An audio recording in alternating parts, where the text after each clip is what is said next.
En fait, c'est tout simplement une astrologie où les planètes sont nos alliés d'évolution et où on ne subit pas leur sort bienveillant ou malveillant.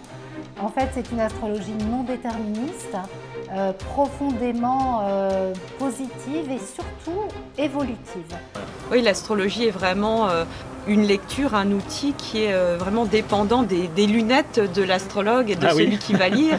Et c'est vrai que quand on est dans une éducation, dans certains carcans de culpabilisation, eh ben, on va faire une astrologie culpabilisante, déterministe, cloisonnante, sclérosante. Et c'est aussi le chemin intérieur de l'astrologue, de s'émanciper de ça et d'avoir ce chemin de recréation permanente du symbolisme pour qu'on puisse utiliser ces symboles dans toutes leurs possibilités évolutives aussi.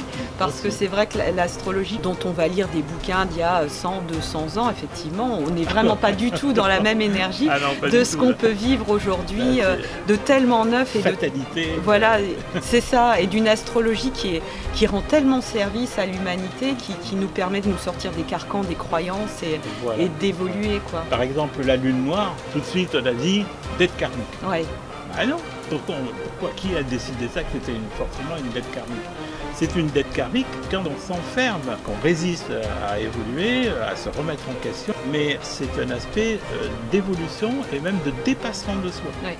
Je vais effectivement traiter toutes ces dimensions du travail en famille, beaucoup de ces dimensions. Mais dans un premier temps, ce qui est intéressant, c'est vraiment de regarder qu'est-ce que tu as en maison 4. Et la maison 4, ça sera vraiment la famille au sens large? La famille au sens large. La racine, la base de la vie et l'assise de la vie.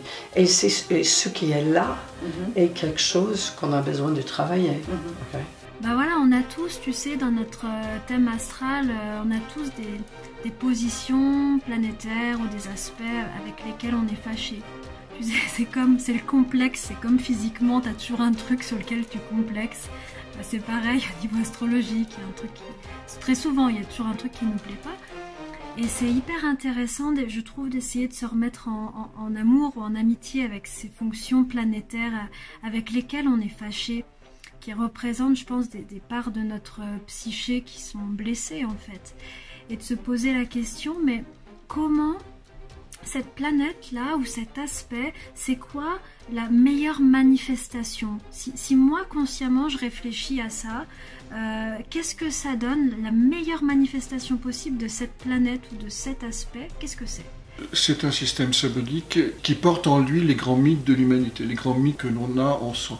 Donc pour moi, l'astrologie événementielle est quelque chose qui est, dont ça fonctionne, on peut prévoir des trucs, mais qui est dangereux simplement parce que c'est nier les différents niveaux de réalité, les différents niveaux de conscience. Pour revenir sur les Vestas, moi j'ai trouvé une clé. Beaucoup de personnes qui viennent avec ces rencontres particulières, alors je sais que c'est la mode de parler de flammes jumelles, toutes ces choses-là, j'ai pas de vérité là-dessus, mais j'avais l'impression que l'astrologie relationnelle permettait de donner des clés aux personnes à ces rencontres qui se passent de plus en plus, ou peut-être elles sont toujours passées, mais peut-être qu'on était moins libre d'en parler.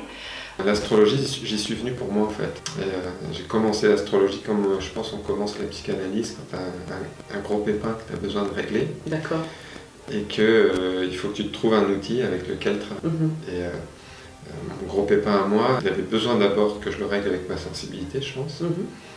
Et ensuite que je le traite avec un sujet qui pouvait être sans aucune forme de jugement. Et je ne trouvais pas ça dans la psychanalyse, ou la psychologie, ou dans d'autres formes de thérapie. Enfin, je n'ai pas exploré 50 000 non plus. Mais en fait, l'astrologie a tout de suite donné du sens à mon histoire. Et ça, c'est le truc qui m'a plus lâché, c'est-à-dire que mon histoire qui n'avait aucun sens et qui était très complexe pour beaucoup de gens et incompréhensible, tout d'un coup, elle avait un sens. Et en fait, c'est mon fil conducteur. Ce que je veux aussi souligner, c'est que dans l'idée de pratique spirituelle de l'astrologie, en tout cas pour moi, ce n'est pas l'idée d'arriver à un but précis, à un éveil ou à un sentiment d'une grande expérience mystique. C'est plutôt d'être centré, d'être en connexion avec moi et avec l'extérieur,